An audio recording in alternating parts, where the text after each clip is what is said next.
great pleasure to announce, live from the outer space, it's Chicago Vintage with Ken Bate. Let the good times roll.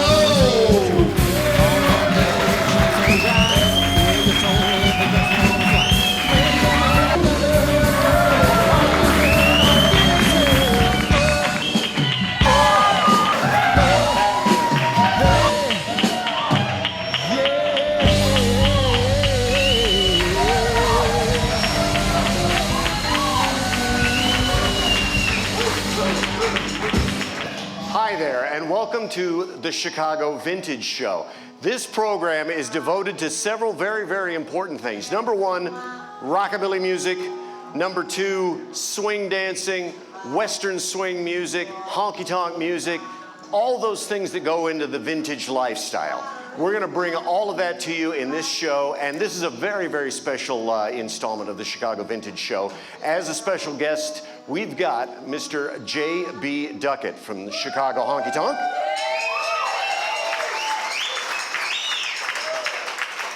Oh, Ed, move down. We've also got, as a musical guest, man, I love this band, and I've spent way too much time dancing to their music, Miss Bailey D and her late night Bate.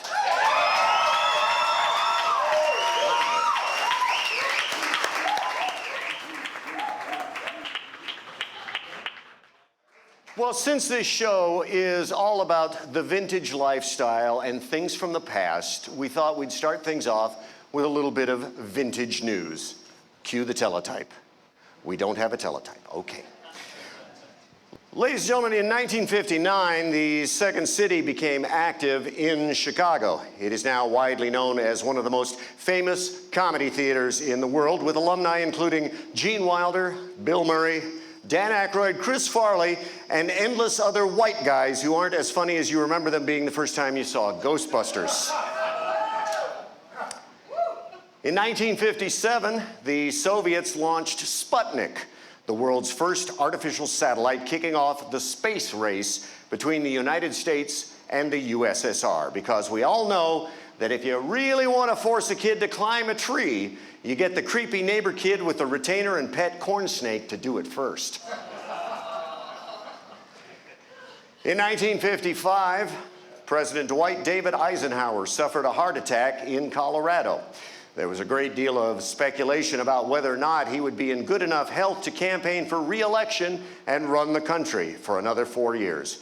But he recovered quickly and went on to win the 1956 election. Now, I find this interesting because you would think that a heart attack would be one of the most dramatic things that could happen during an election. You would think that. A heart attack today would be in and out of the news cycle faster than you can say Stormy Daniels. Stormy Daniels fan club is here. In 1961, the Peace Corps was established. Did it work? That's not important. It's the thought that counts, right? Absolutely, absolutely. And In God We Trust. In God We Trust was officially dubbed our national motto in 1956. But that's all about to change with your support. If you sign my petition today to finally get the national motto to reflect the beliefs of everyone in the country, it'll be this. That's right. I don't really understand how Pinterest works. Because I think we all feel that way. I think we certainly do. Or we could try this as our national motto. How about this? There should be a hand washing station in every Cinnabon. Because it's just gonna get all sticky and what the heck, put in a couple of sinks. What do you say? So those are possible choices for our next national motto. I'm Ken Bate, and that's news to me. Thank you.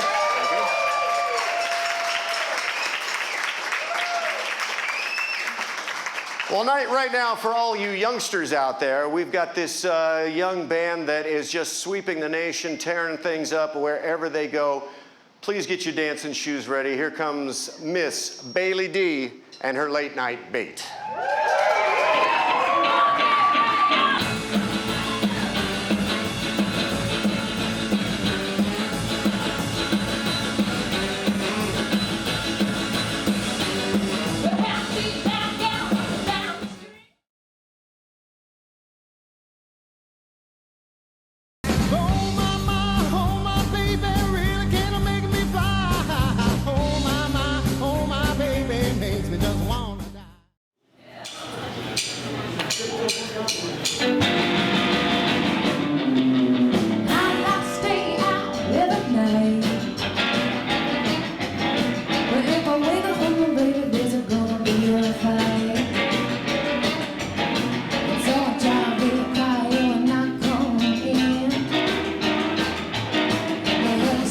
like good music rolling in my head.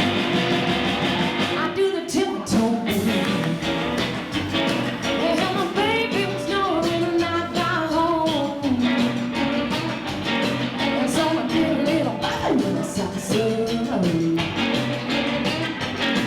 Yeah, I slid to the kitchen out the back door. If my heart wakes up, he's gonna be sore. I did the tiptoe. Well, I heard a little knocking on a window. My neighbor son about bed all alone. You ain't a whisper to me. Are you ready to rock? For I knew what happened there by the whole line. We did the tiptoe. We did the tiptoe boogie. Now boogie man.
Keep dancing! Get out of here!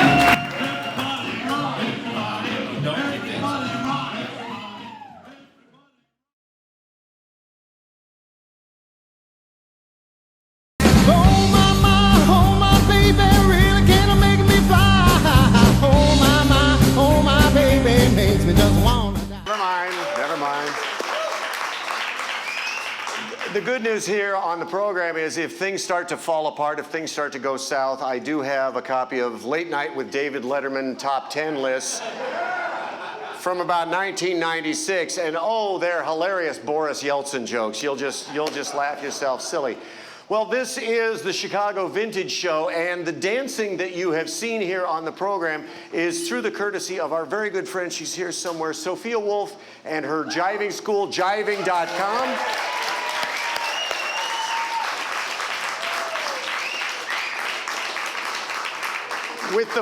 With the possible exception of me, who is the worst dance student in the world, and my wife will tell you that's the absolute truth. With the possible exception of me, Sophia Wolf can teach anybody to dance. I don't care how many left feet you have. So when in doubt, go to jiving.com and Sophia Wolf will help you out. We have a guest coming up on the program. This guy is pretty cool. I like him a lot. I've just become acquainted with him in the last few months, but he's part of an operation called Chicago Honky Tonk. Would you please say hello to Mr. B Duquette?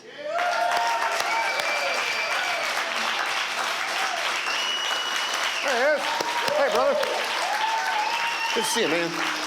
Have a seat. First of all, I compliment you on the Wrangler jacket.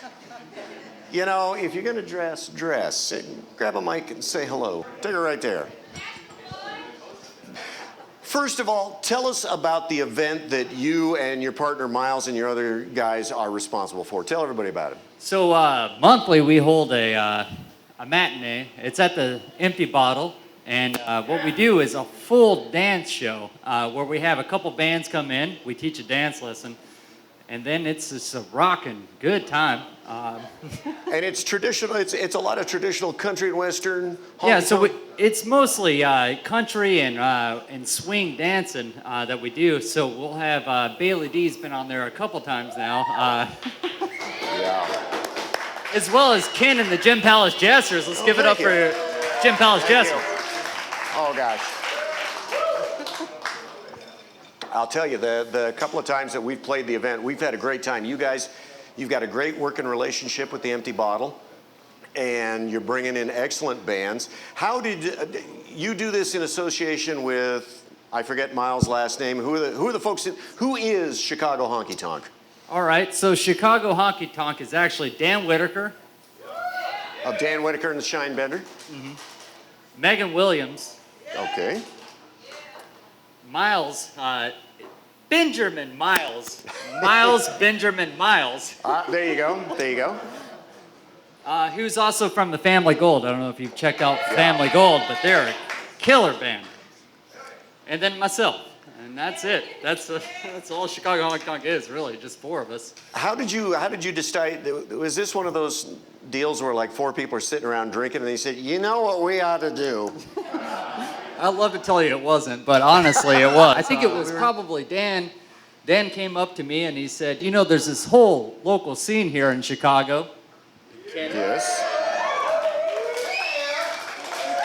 So we decided, why don't we create this calendar? Well, we'll host on our website all the shows going on, from rockabilly to western swing to country.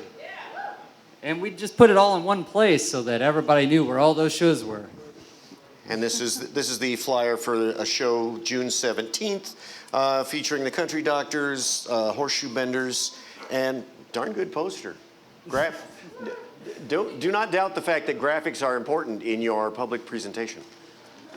We're very lucky to have such talented people in this small group to be able to do a thing like this right here and make a good poster and do some good promotion for a local band that, you know, is just starting out or getting out there or been around for 20 years. We just like promoting it all, and that's kind of our mission right there. And they've got a great dance floor there. This is, once again, it's at the Empty Bottle. It's, what Sunday of the month is it? Is it the second Sunday, first Sunday? We typically do the third Sunday of each month, which is fun because we don't really compete with anything at 2 o'clock in the afternoon on a Sunday. Yeah. And, I can't tell you how much it means to me to see you guys coming out every month to come and dance with us and hang out and drink with us. And Hey, Jivers, it's a great place to two-step. They've got a big wooden floor, and they play some excellent music every third Sunday of the month at the Empty Bottle. Well, now, here's my question. I ask this of everybody. Since you're obviously not a 75-year-old man who grew up in Virginia, how did you come to traditional country music? Well, right, I did not grow up in Virginia. I grew up down in Tennessee, and Okay, all right, you got bona fides. so my time was kind of split as a youth. I was in Tennessee, and I was actually between Nashville and the mountains in East Tennessee, and that's where my grandparents, they had grown up, and my mother. And Coal miners or otherwise? No. Moonshiners? They were moonshiners, actually. Were they full-blood hillbillies? I don't know what that means, but maybe. That's where your family tree don't fork. So my grandfather, my grandfather and my grandmother were the first ones that turned me on to country music, and I was young. I can't even remember what age I was. And we'd watch the Grand Ole Opry. Yeah. And we'd watch a couple other local shows out of North Carolina, just on the other side of the mountains there. And it really turned me on to country music at a very young age. And I don't know if I knew what it meant to me at that point. it wasn't probably till I moved to Chicago here in, it might have been the end of 2009, Okay. that I really fell in love with country music. I think I'd listened to Hank Williams and I felt what I knew as home. Like I didn't feel that lonesome feeling until I was in Chicago, which is actually a much bigger city than Nashville. Yeah. But I felt alone. And Hank Williams really brought me around to what country music meant to me. And my grandparents, who introduced me to Hank Williams, they introduced me to a lot of good country music like Kitty Wells, Yep. Ernest Tubb, and the like. And the Grand Ole Opry itself and the Watson family. I learned about the Watson family from my grandfather. He would tell me about Merle and Dell and told me the whole history behind the family. And so that's when I found myself falling in love with country music. And boy, it's been about 10 years of passion. I loved it. So I started going around town and learning about all these other bands that were playing in town. And like I said, it was super hard to find out where the shows were. Yeah. I literally found out from word of mouth. I can't even tell you how I felt when I was at the Western Elsons at Simon's, who played twice a month. Yep. I mean, it blew my mind. I had no idea. I saw this guy, Joel Patterson, play the pedal steel. Joel Patterson, ladies and gentlemen. One day we'll have Joel Patterson on the show, and I'm just going to sit here and look at him and go, how can you be so damn talented? How'd that happen? I imagine a lot of us feel lonesome, and we're also alone, and we just practice our craft. And Joel Patterson's got to be practicing. Yeah, exactly. By the way, just to pat you on the back a bit, I've watched you dance at some of these shows, and you kind of know where to put your feet. How did that happen? Was that part of the childhood, or was that something you picked up? You know, it's actually funny. In fourth grade, I remember taking, I don't know if it was chorus or what it was, but we learned to dance, but we did not learn the two-step in Tennessee. And that was a very big misfortune to me. Yeah, it seems like that would be required when you were in kindergarten, that they teach you that in Tennessee. They taught us how to cut the grass. Do you know how to cut the grass? Well, honestly, my coworker was telling me for years that I need to check out the Hoyle Brothers on Friday night at the Empty Bottle, and they play every week. And they've been doing that for 10 years, 15 years. They've been doing it for an awful long time. They sure have. And so I never could make it. And it was probably 2 years in that I was hearing about the Hoyle Brothers, and he was like, "You're from Tennessee, you're from Nashville, you gotta love the Hoyle Brothers. You gotta go see them, you know." And that changed my life, man. I felt like I was back home when I was seeing the Hoyle Brothers. I couldn't believe it. I have always said that anybody who is interested in this, whatever you want to call this thing, whether it's rockabilly or swing music or any of this stuff that's a little off the beaten path, everybody has that. They have a moment where that switch is thrown, and this is your moment. This is definitely my moment. I remember sitting at the bar, not knowing anyone there, listening to the music and thinking, oh man, this is where it's at. I'll be here every Friday. I mean, this is incredible. And some little lady came up to me and she said, "Hey, where are you from? What are you doing here?" You're ahead of the game already. And I said, well, I'm from Nashville, and I'm just here because I like the music. And she said, do you know how to dance? And I said, no, I didn't know how to dance. And she said, would you like to learn? And I said, sure. No, I'd like to learn too, but I'm married. So she brought me on the dance floor, and she started teaching me the two-step. And I tell you what, after that night, I was enthralled by that. I said, I'm going to be out here every Friday, and I want to dance. I want to dance with everyone in here. Man. And that's what I did, and that's how I learned how to dance. Man, to the Hoyles. that is doing pretty good. I have to level with you, son. I have a small bone to pick with you. Just a while back, we were all headed to a show at the Honky Tonk barbecue down in Pilsen. And it was a rainy night. I dropped my wife off at the club, and I had my eye on a parking space. And I went around the block. I already know. I went around the block, and I saw some SOB pulling into that spot, and I was ready to roll up next to him and go, "Why you?" And it was you. You know what's funny about that is I actually saw you coming up and behind me there, and you didn't say a word in the bar. I was like, wow, that's a fine gentleman right there. Yeah, thank you. He let me take that spot, being as pissed off as he was. Yeah, well, it all worked out. We will be there. Again, the shows that you do at the Empty Bottle, it's the third Sunday of the month. It's Chicago Honky Tonk. A round of applause for Mr. J. B Duquette. Hold on a second. That was good. We throw it back over. We throw it back over to Mr. Doug Friedman, the International Man of Mystery. Spin it, brother. Well done. Baby, really kinda making me fly. Oh my baby makes me just wanna die. Oh my baby, really kinda making me fly. Oh my baby makes me just wanna die. There we go. All of that. You are watching the Chicago Vintage Show, which is all about rockabilly music and swing dancing and hot rodders and tattooing and all the things you need to make your vintage lifestyle really work. Now, here's how screwy I am. When Eddie first came up with the idea for the show, I said, you know, let's not be like those other talk shows that have gone on for decades where the guy is sitting at a desk, and, you know, we started doing it and I went, could I have a desk?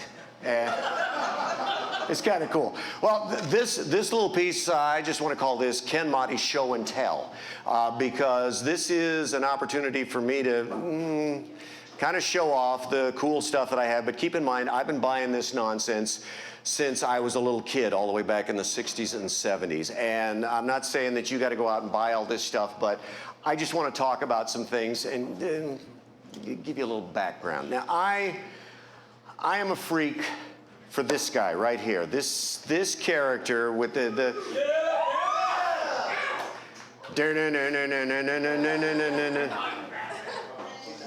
I fell into Batman, I think because of my grandmother when I was a little kid. My grandma lived in Brighton, Iowa.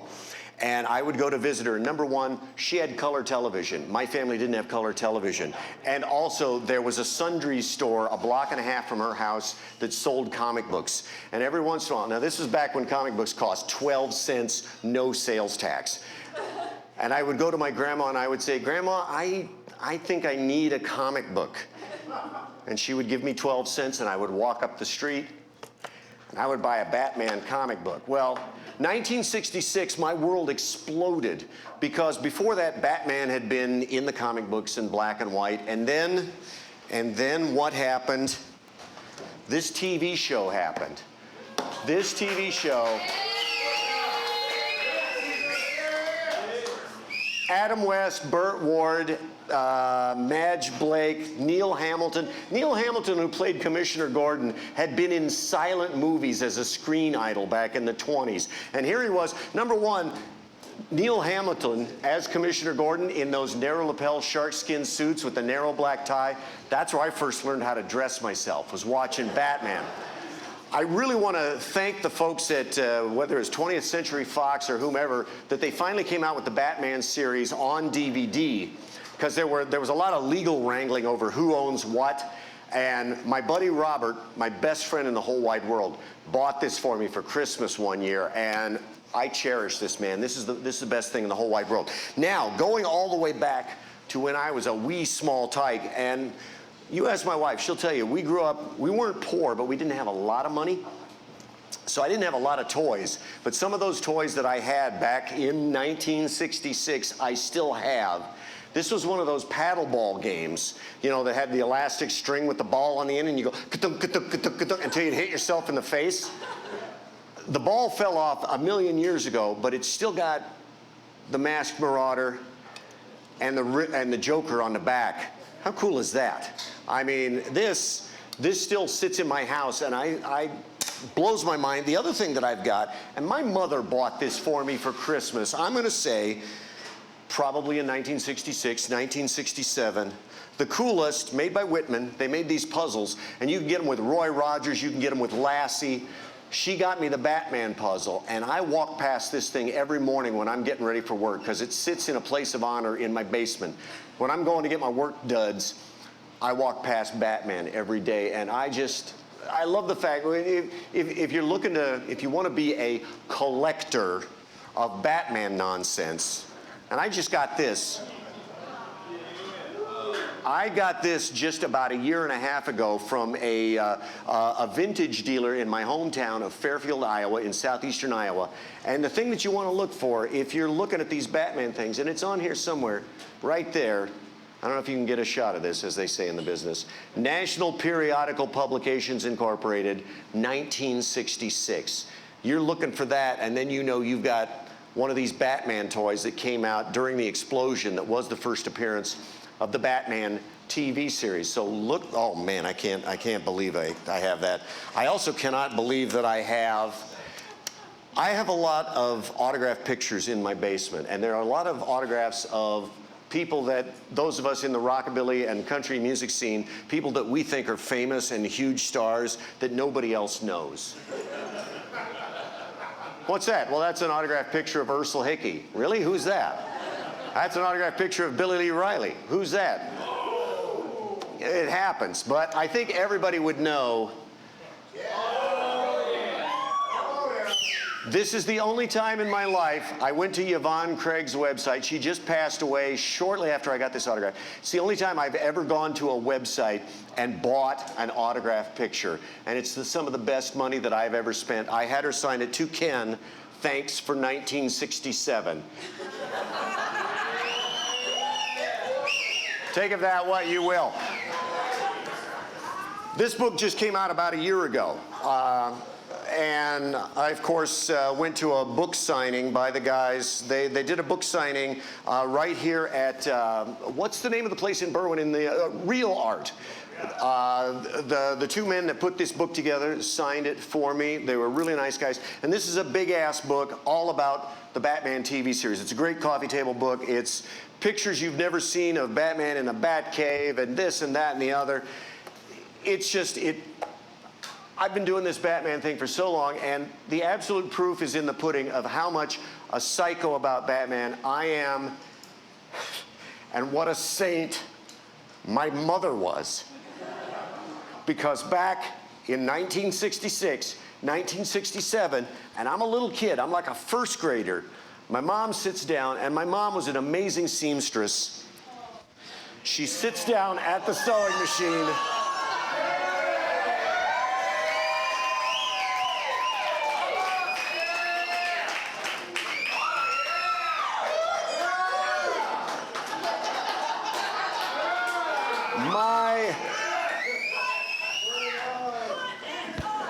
That's what she said.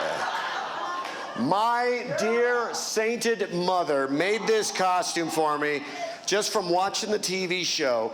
After I wore it, it then went to my sister, and her kids wore it in the 1980s, and they wore it so long that the little feet blew out. A few years ago, my sister Jean came to Chicago to run in the Chicago Marathon. My sister has run the Boston Marathon twice, and she's run the Chicago Marathon. And she came with her, and she had a manila envelope, and she opened it up. And inside, something I hadn't seen in decades, and I just fell apart. She gave it back to me. It hangs in my basement so that...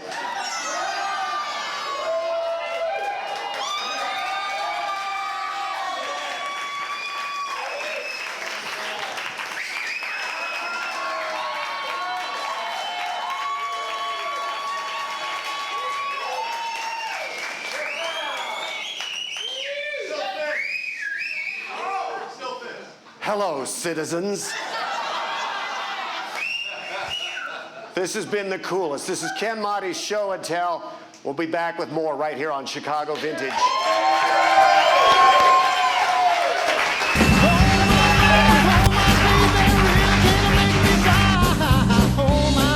Oh my baby makes me just wanna die. Oh my baby really can make me fly. Oh my baby makes me just wanna die.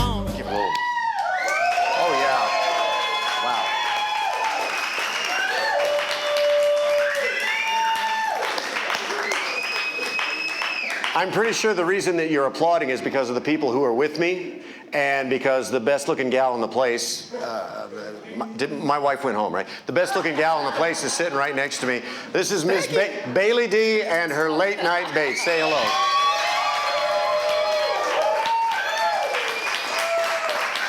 Hello, everybody. First of all, how does it feel to be a winner of an Ameripolitan Award? Well, unfortunately, I was sick through the awards. I was up in the hotel room. The Ameripolitan Awards is an award show that was started by Dale Watson, the country music singer, and it recognizes excellence in all brands of Western swing and rockabilly and outlaw country and honky tonk music. And what was the award that you won? Rockabilly female.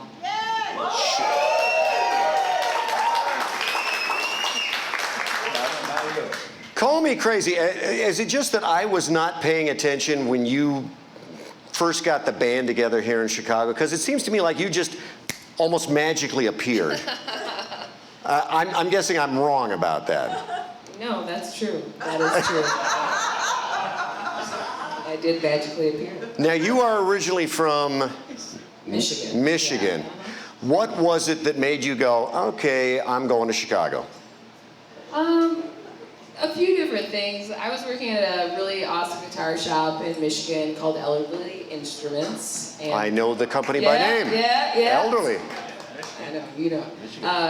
It's a great shop, but I got kind of the itch for music there. I started working because I'm a cellist there, and they needed a violin person to work there, so I started working there, and I was like, oh, I play a little guitar, so I started playing a little guitar. And by that she means a regular size guitar, not. Well, Because a little guitar would be a ukulele. I've got a bunch of little guitars. Okay. Yeah, and then they've got a great used CD section over there, and a lot of people come in and they'll buy stuff and then sell stuff, you know. So they let you take home CDs and listen to them, bring them back, and a couple of the CDs I got were Dave Stuckey. Yeah. Yeah, Uncle Stucky. I found a Big Sandy record. Yeah. We bow to Big Sandy and the Yes, Fly Right Boys. yes. I do anyway. And I was like, what is this? Oh my gosh, what is this music? Who are these people? Because I was one of those people that just kind of secretly listened to, early music, because I was like, oh, nobody likes this stuff. It's just the old ladies that I hang out with at the antique store. Right. That's God bless our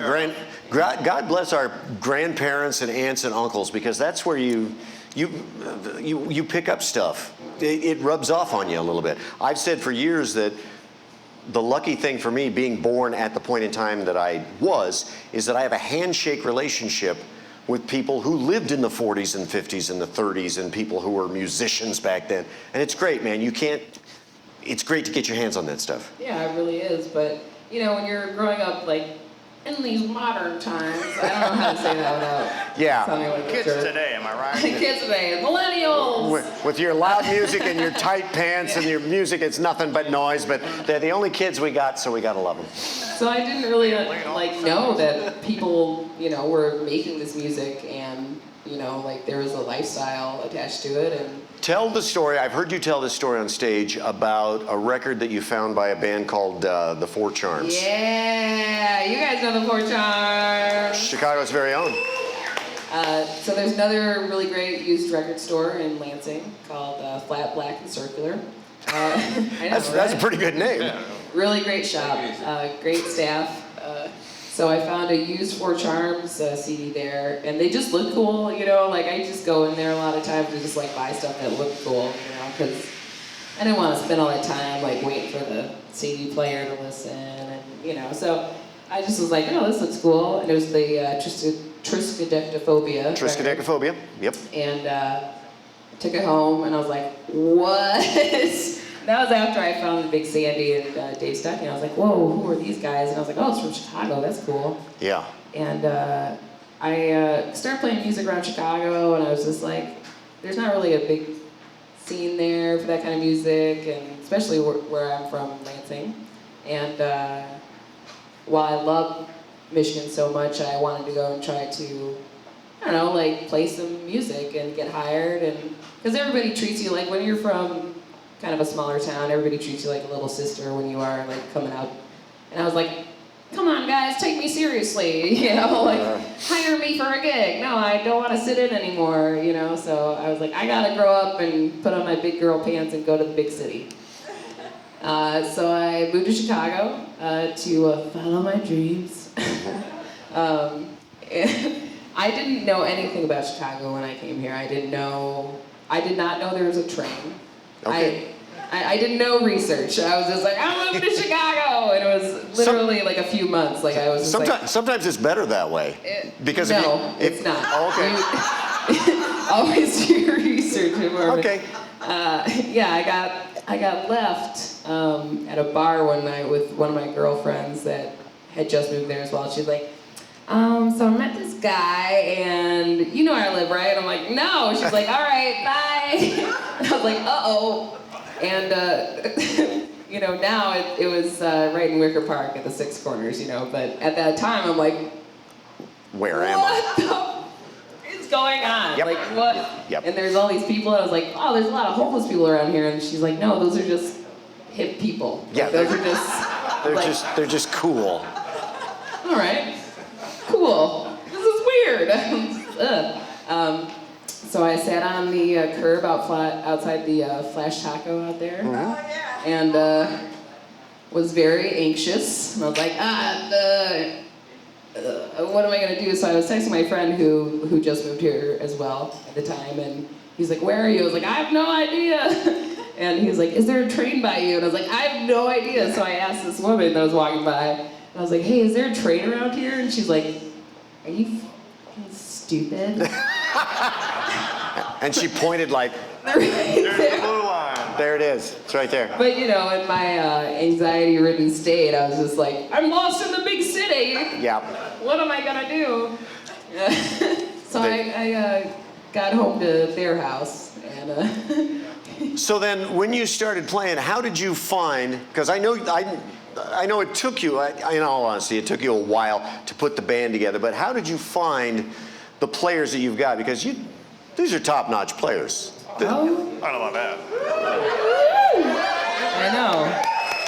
Yeah, they are. And they dress nice. I know. They smell good. Yeah.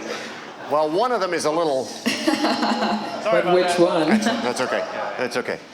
But no, how did you, since you came into Chicago basically cold, Yeah. who made the introductions? Well, I started kind of finding. Well, I knew that Jimmy Sutton, Joel Patterson, you know, John Doyle.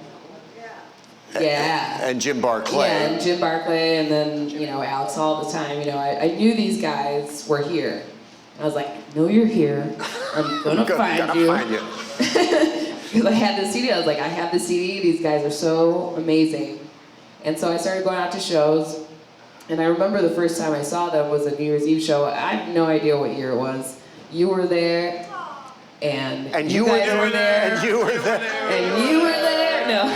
And you were there too, Scarecrow. And I went alone, and I was just like, I'm just gonna go. It'll be fine. And I was just like, this is amazing. And you guys were all like so like just really cool looking, and Thanks. the band was amazing. It was just like I stepped into a world that I was like, oh, I'm finally like comfortable. You know, like I was like, I'm not, you know, like hiding my weird vintage obsession anymore. Well, you've done a spectacular job with this band. I mean, Yeah. So then I was just like going out to shows, and they're all musicians, you know. So I saw them all play, and I first got Jesse and Tommy over here. Spectacular rhythm section. They're my guys. They've been with me the longest. Bless their hearts. Bless their hearts. Yeah. They took me in. Yeah. They dealt with my bull. Yeah, well. And really helped me get a footing and propel us to now. And then I saw Hi-Fi play, you know. Hi-Fi and the Roadburgers. Yeah. A legendary. a very legendary rockabilly rock and roll band, a grinding rock and roll band that toured across the United States. People to this day still talk about Eric Kish, Hi-Fi. He passed away a handful of years ago. We miss him desperately. Yeah. Somewhere down the line, I said to Tony Bryant, saxophone player, I'm going to have Tony as a guest on the show, and we're just going to tell Eric Kish stories. And those who knew Eric, they're going to have a great time, and those who've never heard about the guy are going to go, We'll be terrified. we'll be terrified, absolutely. We'll be terrified. So you found these guys, you started playing, you get out of town every once in a while, and you've made a couple of records, and... Making a couple more. So, what's the, is there like a long game in this, or is it just... Rule the world. Rule the... Hollywood. Because... We're going to Hollywood, you guys. Leave us not forget, you've played Viva Las Vegas, you've played the New England Shake-Up, you've played the Nashville Boogie.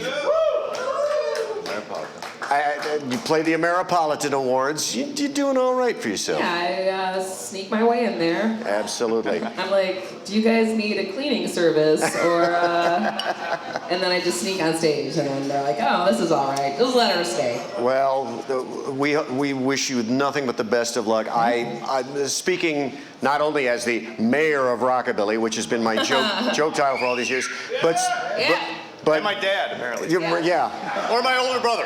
Yeah.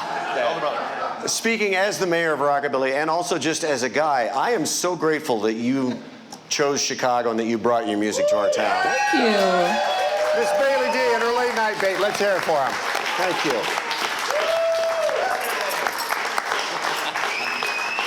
Huzzah! Huzzah! Mabuha. Mabuha.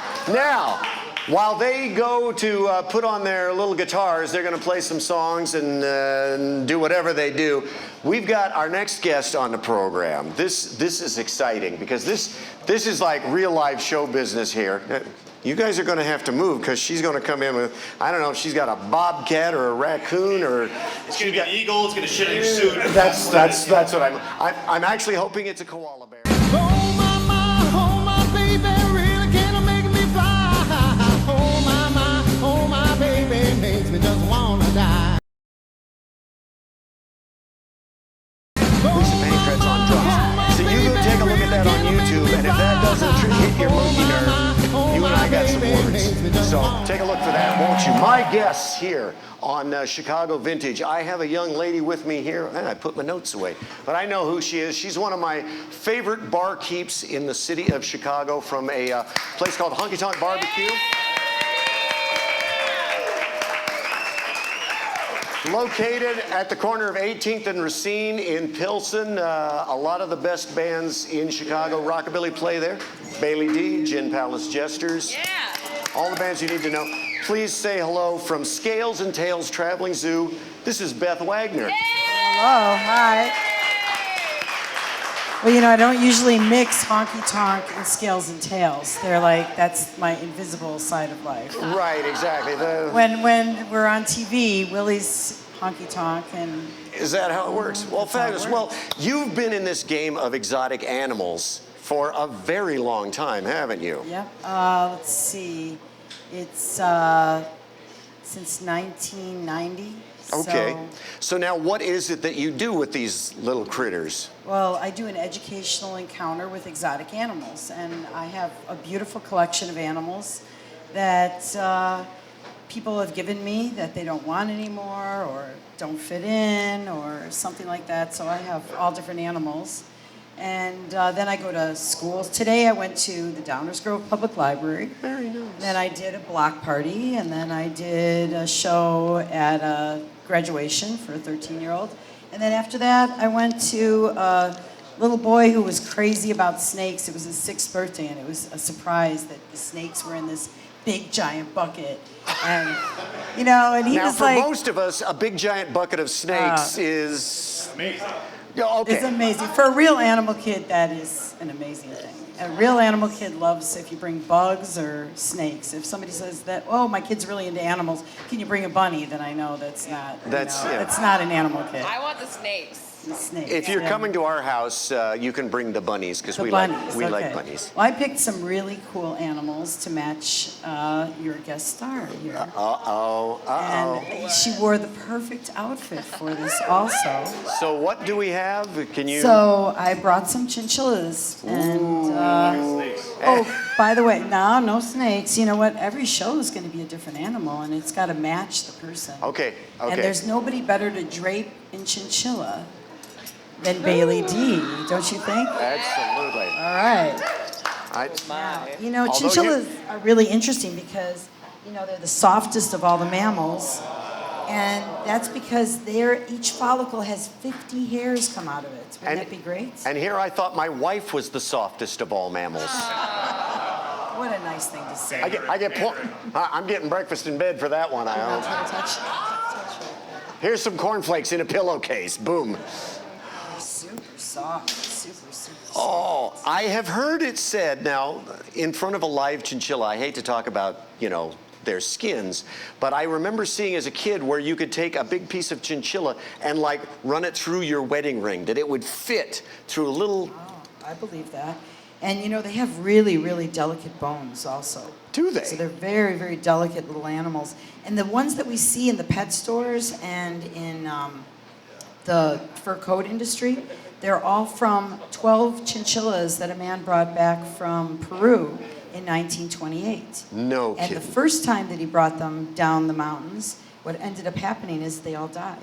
And so he thought about it, and he figured out that instead of just bringing them down the mountain really quickly, because you know there were no planes or anything like that, he took them down. It took a whole year to bring them from Peru all the way to California. And all the little chinchillas that you see are from that second set of 12 chinchillas. Good gravy. So, and right now these guys are an endangered species where they live, but you know, we're not going to lose them, I don't think, because lots of people have them as pets. What is their life in the wild? Do they live in trees? Do they burrow into the ground? No, they're really tough little animals. This is a rodent that when they're born, they're fully formed.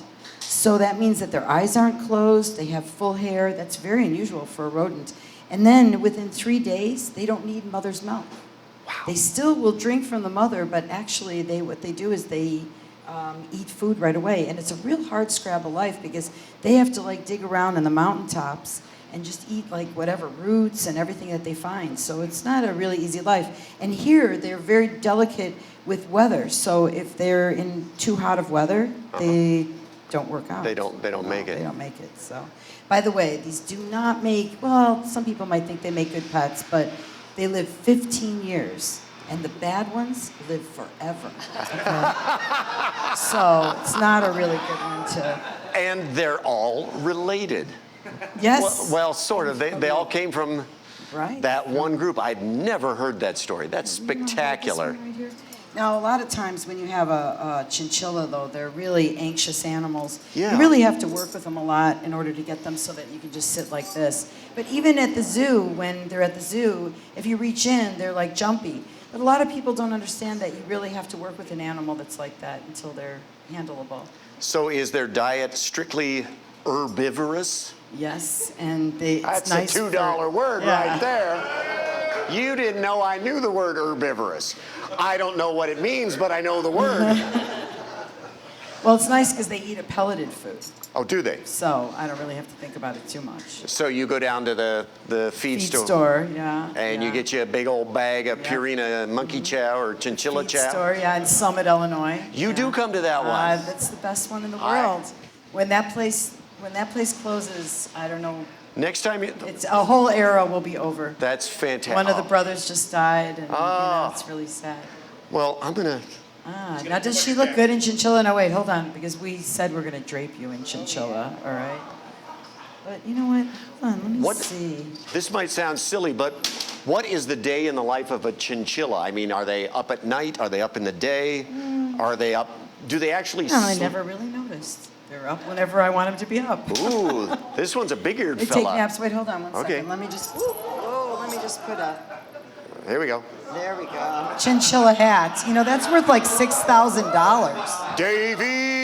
Davy Crockett, king of the wild frontier. Now wait, I got another one because I have one for each of you.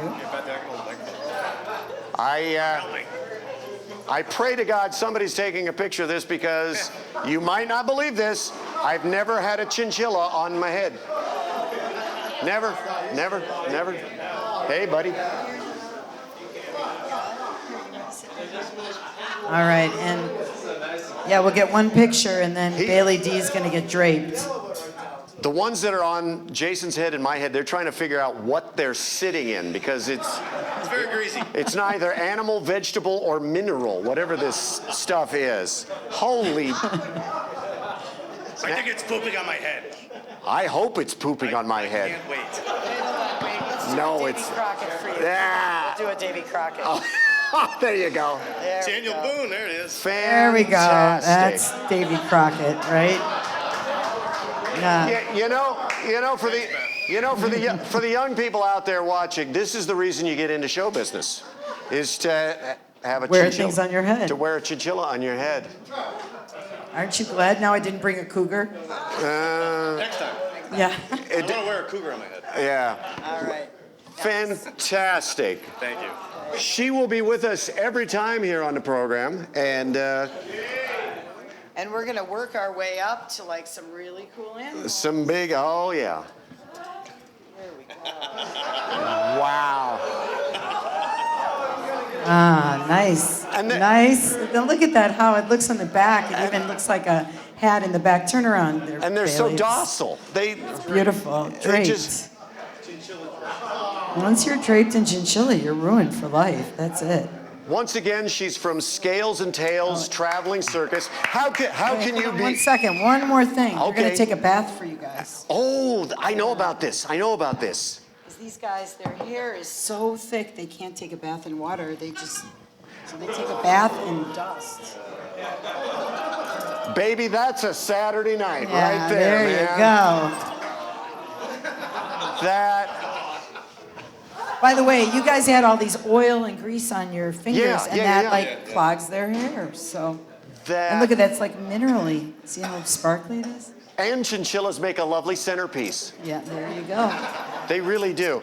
Well, once again, how can people contact you? How can they get a hold of Scales and Tails? My phone number is 312-719-9428. And Beth I've White? been practicing animal shows for a long time, so when I come to your house, I'll be perfect, okay? Yeah. Beth Wagner of Thank Scales you. and Tails.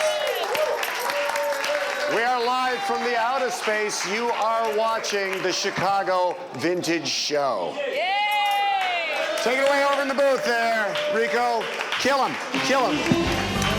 Oh, my baby, really kinda making me fly. Oh, my baby makes me just wanna die.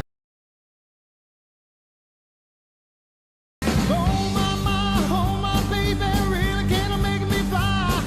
Oh, my baby makes me just wanna. Jiving.com. If you can't dance.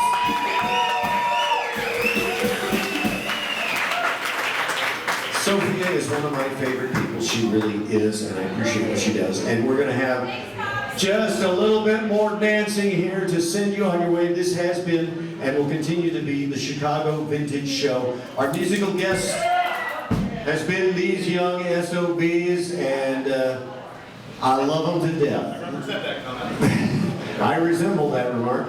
Ladies and gentlemen, this is Bailey D and her late night Bate. Take us home, brother.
much for coming to the pilot show of Chicago Vintage. We're so happy to be here. Thank you, Ken.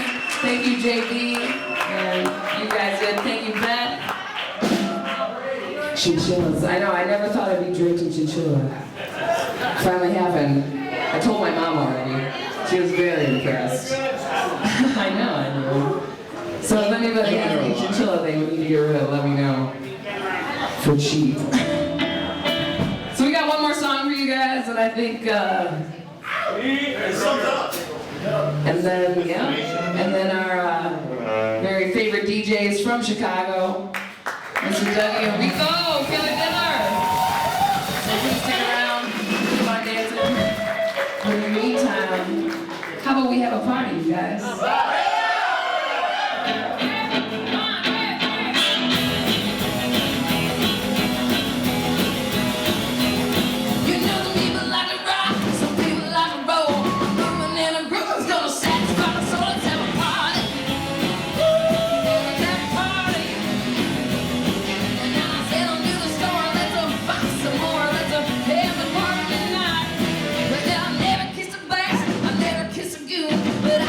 Chicken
skies are blue. Got a big problem staying true. Long back hair, it shines so bright. Fill your soul with just one swipe.